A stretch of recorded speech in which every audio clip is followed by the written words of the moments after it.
দেখলে মনে হয় না কখন তারা সেটা মেলে ধরবে। তাদের সেই অপরূপ শোভার সাথে বৃষ্টির দু এক ফোঁটা পড়বে আর তারা নাচ তুলবে।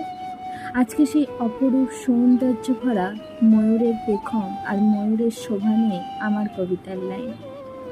ধরিত্রীর মধ্যমণি যেন হাজার বাতির জ্বলন্ত অগ্নি, ছোট ছোট পাপড়ির সাজ সজ্জিত অপরূপ পেখমের সাথে মেঘের সাজ, বৃষ্টির ফোঁটায় তুল্য নাচ, মেল্ল ধরে স্বপ্নের মতো একাধিক রঙের বাহার, কৃষ্ণ বর্ণ নীলের শাড়ি, সবুজ হলুদ মেশা, দুচোখ মুগ্ধ হয় তার সর্বাঙ্গের সৌরভ।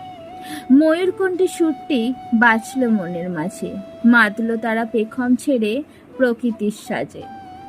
সিগ্ধতা মুগ্ধতা হলো একাকার, সৌন্দর্যের সর্বস্ব শিখণ্ডীর পেখম মেলায়।